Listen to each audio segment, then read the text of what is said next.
Hello everyone, myself Dr. M. Kumar. In this session, I'll be explaining about inline functions. Inline functions in C++. C++ provide inline functions to reduce the function call overhead. An inline function is a function that is expanded in the inline when it is called. When the inline function is called, whole code of the inline function gets inserted or substituted at the point of the inline function call. This substitution is performed by the C++ compiler at compile time. An inline function may increase efficiency if it is small. General syntax of writing an inline function is like this.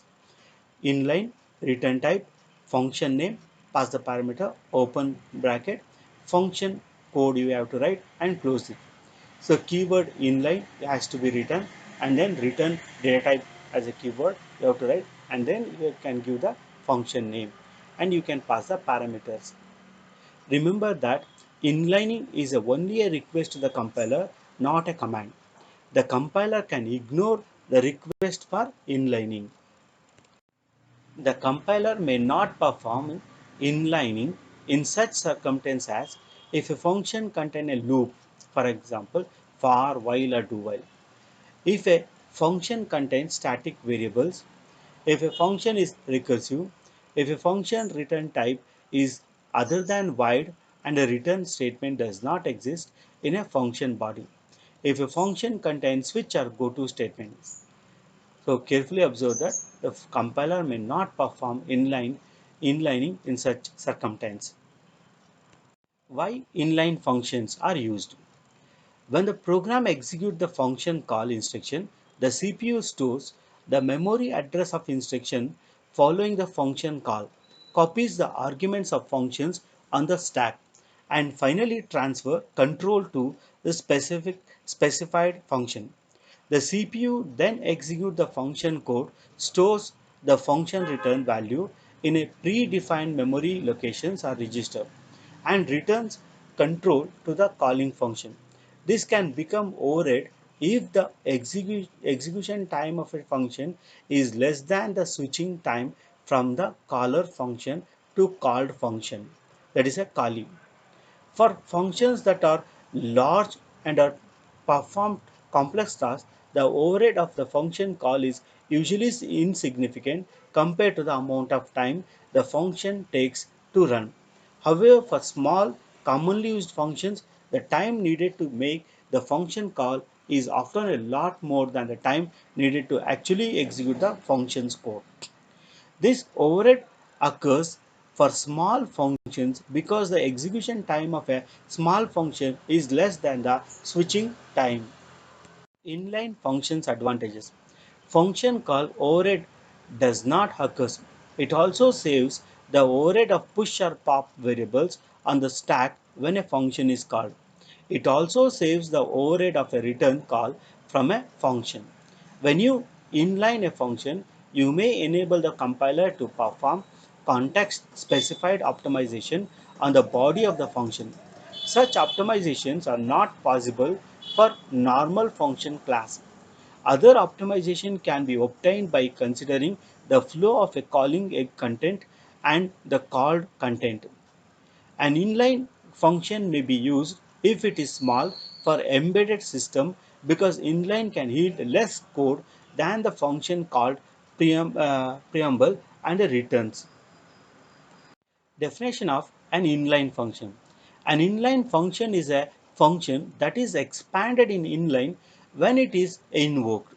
Inline expansion make a program run faster because the overhead of a function call and return is eliminated. It is defined by using a keyword inline. Necessity of inline function. One of the objective of the using functions in a program is to save some memory space which require appreciably when a function is likely to be called many times. Every time a function is called, it takes a lot of extra time to executing a series of instructions for uh, tasks such as jumping to the function, saving registers, pushing arguments into a stack, and returning to the calling function. When a function is small, a substantially percentage of execution time may be spent in such overhead. One solution to this problem is to use the macro definition known as a macros. The preprocessor macros are popular in C. The major drawback with the macro is that they are not really functions and therefore the usually error checking does not occur during compilation. C++ has a different solution to this problem. To eliminate the cost of the call to small function, C++ proposes a new feature called inline function. Carefully observe this slide. Here is a demo on inline function. It is a general form how we are going to write the program. Inline function head, open the bracket, function body, close it. For example program, hash include iostream.h, inline float mul, that is a function name, float x comma float y. So mul is a function name which returns the float type data and it's an inline function and which is accepting the two parameters x and y of a float data. Open bracket, return x into y. Inline double div double p comma double q, open bracket, return p by q, and div is also a one inline function which is returning a double data and accepting the double as a inputs parameters. And start the void main, open bracket, float a comma a is equal to 12.345, float b is equal to 9.82. So see out mul of a comma b, see out divide a comma b. So this is where how the inline functions will be used or written in a C++. Properties of inline function. Inline function send request but not a command to a compiler. Compiler may serve or ignore the request. If function has too many lines of a code or if it has a complicated logic, then it execution as a normal function. Situation where inline does not work. A function that is returning value, if it contains switch, loop or both, then it is treated as a normal function. If a function is not returning any value and it contains a return statement, then it is treated as a normal function. If a function contains static variable, then it is executed as a normal function.